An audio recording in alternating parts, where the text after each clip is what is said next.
of the century brought with it a massive change in the automotive market. SUVs have really gained a lot of prominence over the past 2 decades. In fact, it doesn't quite come as a surprise then that manufacturers that would otherwise have never considered this sort of body style have it at the top of the priority list. Porsche, Jaguar, Maserati, Lamborghini, Bentley and even Rolls-Royce have now gotten into the SUV space. But of all these manufacturers, Porsche was one of the first ones to get into the SUV space with the launch of the Cayenne in 2003. Of course, this decision vexed a lot of purists but ended up being quite fruitful for the brand. With the launch of the Cayenne Coupe, Porsche has entered another controversial segment. We have the car with us today to drive and find out if this Cayenne Coupe will be as well accepted as the Cayenne and if it has the quintessential Porsche DNA. So let's take it for a spin and find out.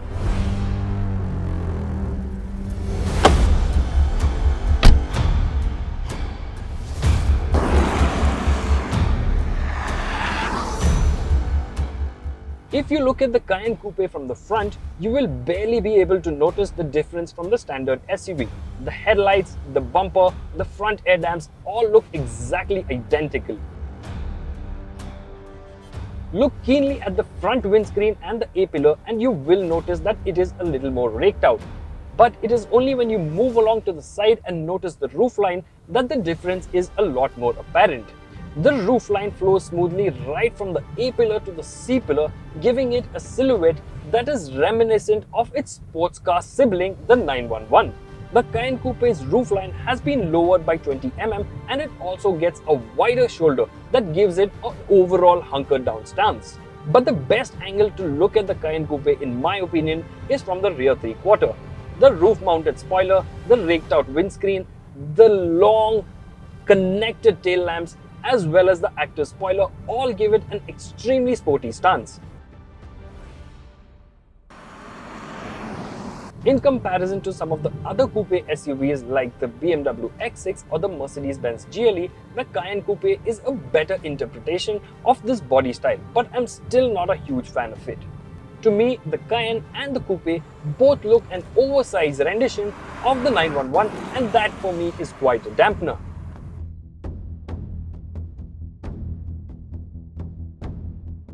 The interior of the Cayenne Coupe is quite clean and sporty as well. The dashboard has a very flat and clean layout. It gets a gloss black applique above the glove box and taking center stage is a large touchscreen unit which is not only crisp to look at but also intuitive to touch. The good thing about the Cayenne Coupe's interior is that Porsche hasn't quite gone overboard with touch controls. Two elements that I also like in the Cayenne Coupe is that in the center it gets an analog clock and that is quite an interesting touch in my opinion. Unlike a lot of other cars on sale today, this one doesn't have an all-digital instrument cluster. In fact, it gets a large tachometer right in the center and it is quite lovely to look at, especially when you're giving it the beans. Another interesting feature on the Cayenne Coupe is this rotary knob on the steering wheel that allows you to toggle through its driving modes. It also gets a button in the center that is for the sports response and that gives an extra boost to the engine for 20 seconds. Seats have been lowered by an inch or so and that works well in two ways. It not only gives the driver and the passenger a little more headroom, but it also gives it a more car-like driving position. The Cayenne is quite a wide car and it feels like that from behind the wheel as well. And you have to be cautious of that fact, especially while driving in traffic.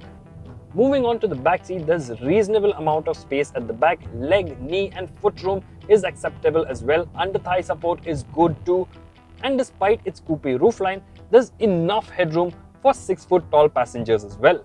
The Cayenne Coupe that we have on test comes with a large panoramic sunroof, but you can get it replaced with a carbon fiber roof as part of the lightweight package.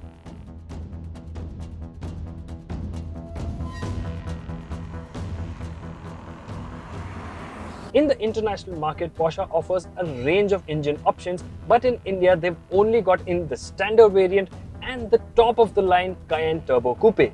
The one that we have on test is the standard trim, and it comes with a 3-litre V6 heart that makes about 335 horses and 450 Nm. It does 0 to 100 in just 6 seconds flat. Numbers aside, the Cayenne Coupe feels extremely brisk in its acceleration, so much so that the over 2-ton weight of the car is concealed quite well. The 450 Nm of torque is spread wide across its rev range, making its performance reasonably expansive too. With that in mind, the Cayenne Coupe feels reasonably at home ambling around in the city or even while going fast on the highway. And while the Cayenne Coupe feels quite quick in its acceleration, it doesn't quite deliver a thrilling performance, especially for something that wears a Porsche badge on the bonnet. The 2.9-litre 435 bhp twin-turbo motor that is offered in the international market, we feel could have been a much better fit for the Cayenne Coupe, but unfortunately it is not offered in India.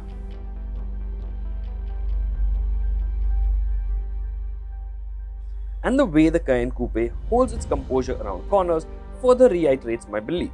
The chassis can take a lot more than what the 3-litre V6 has to offer. The Porsche Dynamic Chassis Control, or the PDCC, keeps lateral movement in check and endows the Cayenne Coupe with delightfully tight controls. Porsche also deserves a special round of applause for the way the steering has been set up. It weighs up nicely and is bursting with feedback, something that can't be said about most electromechanical steering systems today. While the coupe corners with tremendous surety, it feels surprisingly unruffled over the rough stuff despite the stiff suspension setup. The Porsche Active Suspension Management, or the PASM, with the air suspension sure does a good job of cushioning sharp edges and potholes by actively altering the damping on each wheel.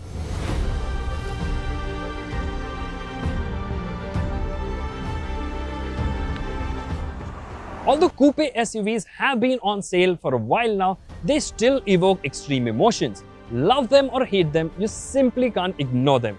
The Cayenne Coupe here may not elevate the Porsche brand in the same way the Cayenne did, or even the Macan did for that matter, but there's no denying that it is a good addition to the Porsche lineup, especially given the prominence that the body style is gaining. Contrary to popular opinion, it is quite practical, it looks better than most other coupe SUVs, and its interior really makes you feel special. In fact, it drives and handles just the way you'd expect from something that wears a Porsche badge. The performance could have been a little more thrilling, and with that in mind, we wish Porsche had brought in the Cayenne S Coupe instead.